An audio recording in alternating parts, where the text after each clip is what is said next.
Topic है trigonometry. आज हम ट्रिग्नोमेट्री के बारे में सिर्फ जनरल बातें जानेंगे।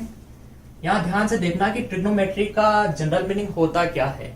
जो ट्रिग्नोमेट्री वर्ड है वो 3 वर्ड से मिलकर बना हुआ है। कितने वर्ड से मिलकर बना हुआ है? 3 वर्ड से। फर्स्ट है ट्राई। ट्राई यानी क्या होता है आपके पास में? 3। ट्राई मीन्स 3 और 3 मीन्स 3 हो जाएगा यहाँ पे। गॉन मीन्स क्या होता है आपके पास में? साइड्स होती है। गॉन मीन्स क्या होगा आपके पास में? साइड्स। और साइड्स को हम हिंदी में क्या कहते हैं? भुजा कहते हैं। साइड्स को हम हिंदी में क्या कहते हैं? भुजा कहते हैं। और मेट्रोन यानी क्या हो जाएगा आपके पास में? मेट्रोन यानी हो जाएगा आपके पास में मेजर। मेट्रोन यानी क्या हो जाएगा आपके पास में? मेजर। और मेजर का जो हिंदी में मीनिंग होगा वो क्या होगा आपके पास में? माप। किसका माप? भुजा का माप। यानी ट्रिग्नोमेट्री का जनरल मीनिंग क्या होता है? Measurement of 3 sides. Measurement of 3 sides. और 3 साइड्स किसकी होती है आपके पास में? ट्रायंगल की। यानी मेजरमेंट ऑफ 3 साइड्स किसकी? 3 साइड्स ट्रायंगल की। जो आपके पास में ट्रिग्नोमेट्री है उसका मैक्सिमम पार्ट डिपेंड करता है एक राइट एंगल ट्रायंगल पे। यहां से हम अगर ट्रिग्नोमेट्री की डेफिनेशन देखें तो हमको क्या मिलती है? ट्रिग्नोमेट्री क्या है आपके पास में? Branch of mathematics. Branch of mathematics. Trigonometry क्या है? मैथमेटिक्स की एक ब्रांच है जिसमें हम क्या करेंगे? एंगल और साइड के बीच, किसके बीच? एंगल और साइड के बीच रिलेशनशिप का क्या करेंगे? अध्ययन करेंगे।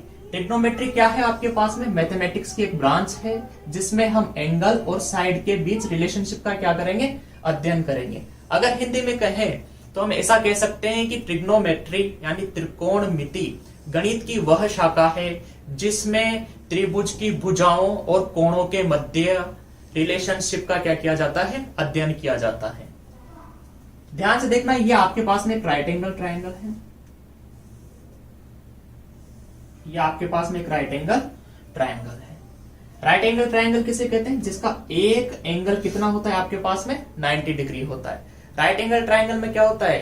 1 एंगल इज 90 डिग्री। तो हमने ये एंगल कितना ले लिया आपके पास में? 90 डिग्री। ये एंगल ले लिया आपके पास में 90 डिग्री। ये पॉइंट हो गया ए, ये बी और ये सी हो गया। क्या है आपके पास में? Triangle ABC is a right angle triangle. यानी त्रिभुज एबीसी एक क्या है आपके पास में? समकोण त्रिभुज है। ये क्या है? एबीसी एक समकोण त्रिभुज है जिसमें एंगल बी कितना है आपके पास में? 90 डिग्री है। एंगल बी कितना है आपके पास में? 90 डिग्री। हम जानते हैं ट्रायंगल के 3 एंगल्स का सम कितना होता है आपके पास में? 180 डिग्री। हम जानते हैं कि angle A plus angle B plus angle C कितना हो जाएगा आपके पास में? 180 डिग्री हो जाएगा। ट्रायंगल्स के 3 एंगल्स का सम कितना होता है? 180 डिग्री। त्रिभुज के 3 कोणों का योग कितना होता है आपके पास में? 180 डिग्री होता है। अब हमने ट्रायंगल एबीसी में बी कितना लिया है? 90 डिग्री। तो एंगल बी का मान अगर हम यहां पे 90 डिग्री रखेंगे तो यहां से angle A plus angle C का वैल्यू कितना आ गया आपके पास में? 180 माइनस 90। और angle A plus angle C कितना हो गया आपके पास में? 90 डिग्री। यहां से ध्यान से देखना है कि angle A plus angle C का जो सम है वो कितना है आपके पास में? 90 डिग्री है। एंगल ए और एंगल सी का सम कितना है आपके पास में? 90 डिग्री। यानी ये दोनों जो एंगल है, एंगल ए और एंगल सी, दोनों एंगल का सम, दोनों कोणों का योग कितना है आपके पास में? 90 डिग्री है। एंगल ए और एंगल सी दोनों क्या होंगे आपके पास में? एक्यूट एंगल होंगे, न्यून कोण होंगे। अब जब ये न्यून कोण होंगे तो इनका मान कितना होगा आपके पास में? वैल्यू कितना होगा? ये 0 डिग्री से क्या होंगे? ग्रेटर देन, और 90 डिग्री से क्या होंगे? Less than. यानी 0 डिग्री से बड़ा और 90 डिग्री से छोटा। Angle A and angle C are acute, both are acute angle. दोनों क्या है? एक्यूट एंगल, यानी कि न्यून कोण। दोनों क्या है? न्यून।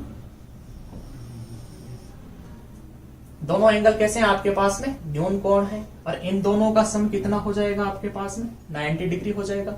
यहां तक की बात क्लियर है। अब ट्रायंगल ए बी सी में ये आप सब जानते हो कि ये जो भुजा एसी होगी यानी कि साइड एसी, इसको क्या कहेंगे हम, हाइपोटेनस। इसको क्या कहेंगे, हाइपोटेनस। हाइपोटेनस। और हिंदी में इसको कहते हैं हम कान। हिंदी में क्या कहते हैं इसको, कान। भुजा एसी, साइड एसी क्या हो जाएगी आपके पास में, हाइपोटेनस, और इसको हिंदी में क्या कहेंगे, कान कहेंगे। ये क्या होते हैं, ट्राइंगल की, राइट एंगल ट्राइंगल की, कौन से, राइट एंगल ट्राइंगल की सबसे बड़ी भुजा, longest side of right angle triangle, यानी राइट एंगल ट्राइंगल की सबसे बड़ी भुजा होगी। समकोण त्रिभुज की सबसे बड़ी भुजा, समकोण त्रिभुज की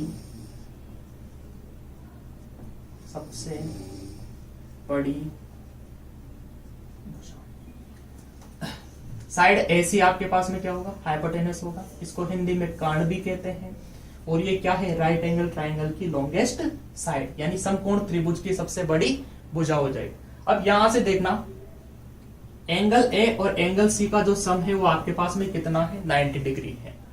अब ये आपके पास में हाइपोटेनस हो गया, तो इसमें से एक साइड आपके पास में परपेंडिकुलर होगी और एक साइड आपके पास में बेस होगी। एक क्या होगी, परपेंडिकुलर, और एक साइड क्या होगी आपके पास में, बेस। लेकिन ये डिपेंड किस पे करेगा, ये डिपेंड करेगा आपके पास में एंगल। अगर हम एंगल ये वाला लेते हैं, अगर हमने एंगल ये लिया थीटा, ये एंगल ले लिया हमने थीटा, तो थीटा के सामने वाली जो साइड होगी वो आपके पास में क्या होगी, परपेंडिकुलर। थीटा के सामने वाली जो साइड होगी, ये साइड आपके पास में क्या होगी, परपेंडिकुलर।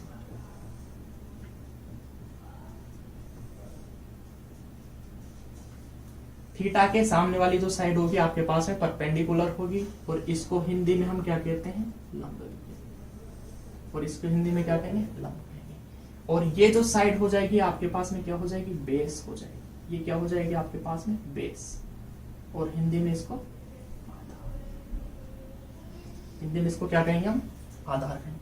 अब ध्यान से देखना कि थीटा के सामने वाली साइड क्या हो जाएगी आपके पास में, परपेंडिकुलर मींस लंब, और ये साइड क्या हो जाएगी आपके पास में, बेस यानी कि आधार हो जाएगी। जब आपके पास में ये थीटा, तो ये एंगल कितना बनेगा आपके पास में।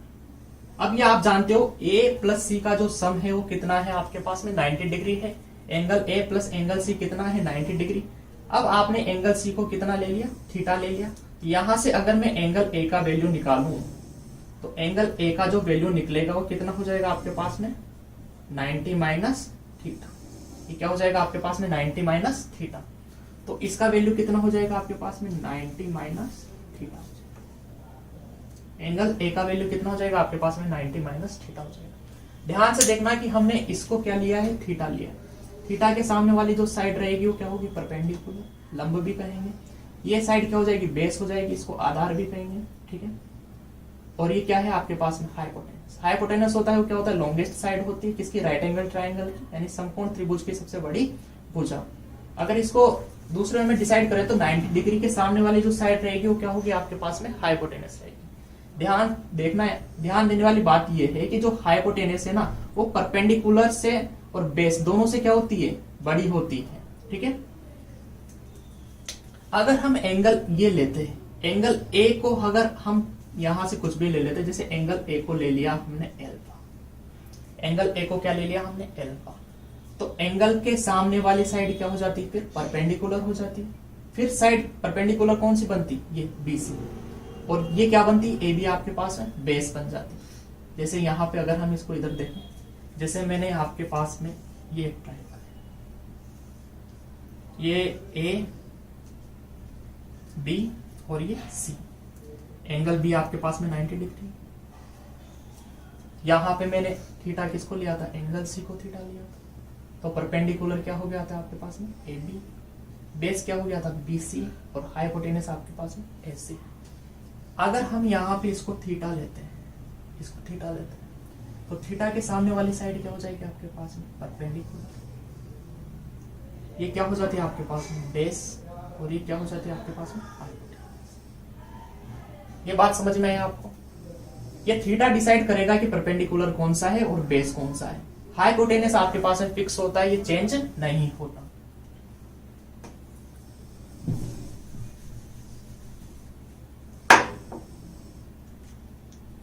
Bye Pythagoras theorem.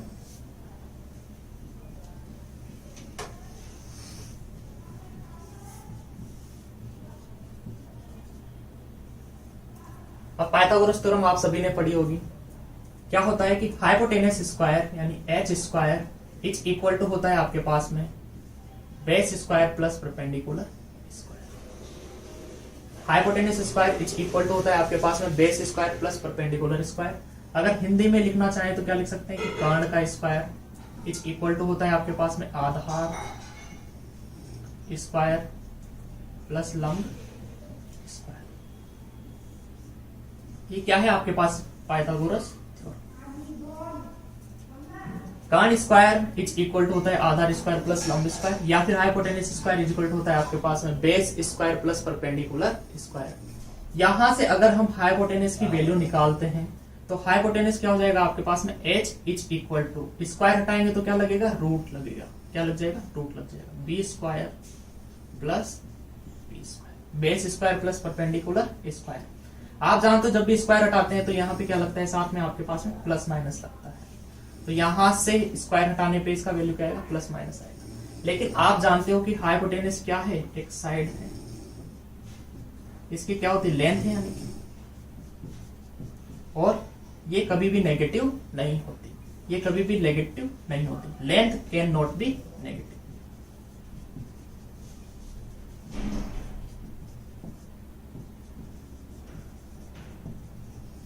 Length can not be negative.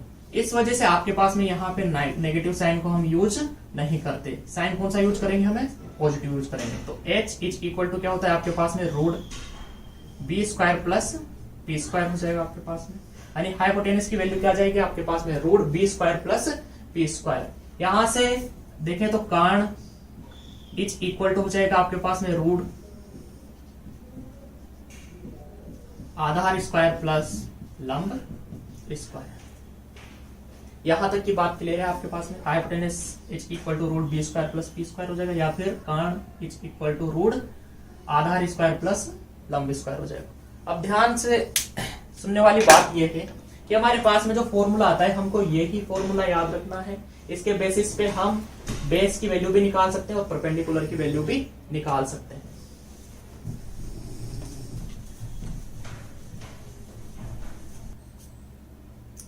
हाँ, तो आपके पास में पाइथागोरस थ्योरम के अकॉर्डिंग क्या होता है? हाइपोटेनस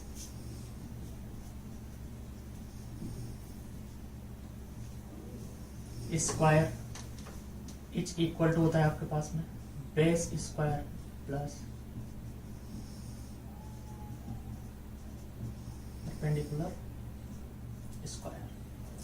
पाइथागोरस थ्योरम होती है आपके पास में, इसको शॉर्ट में लिख लेते हैं h square is equal to B square plus P square. यानी hypotenuse square is equal to हो गया आपके पास में base square plus perpendicular square.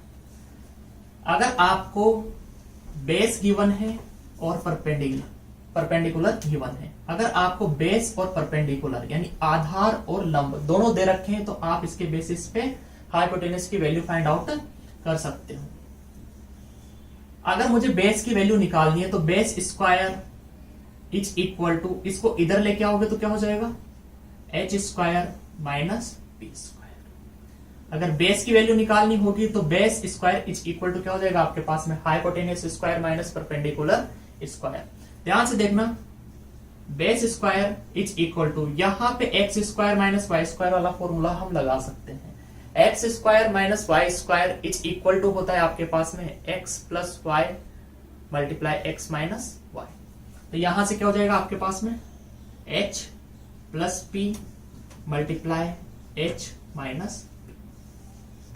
Question को शॉर्ट करने के लिए हम इसका भी यूज कर सकते हैं। अगर आपको परपेंडिकुलर की वैल्यू निकालनी है तो परपेंडिकुलर की वैल्यू निकालने के लिए क्या करोगे आप, perpendicular square is equal to हो जाएगा आपके पास में hypotenuse square minus base square. यहां से perpendicular square is equal to हो जाएगा आपके पास में h प्लस बी और h minus.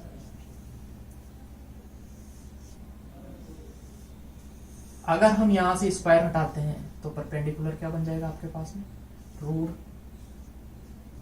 h plus B h minus.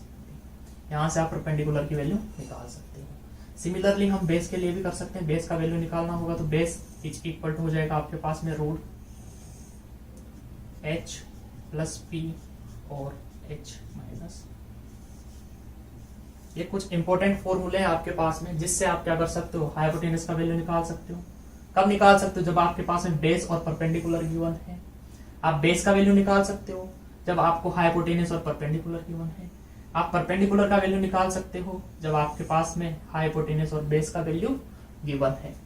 तो 3 साइड्स में से अगर आपके लिए 2 साइड्स दे रखी हो, अगर 3 साइड्स में से 2 साइड्स गिवन है तो आप थर्ड साइड का वैल्यू इजी वे में निकाल सकते हो। किसके बेसिस पे निकालोगे, by use of Pythagoras theorem, Pythagoras theorem का यूज करके। यहां तक की बात क्लियर है आपके लिए।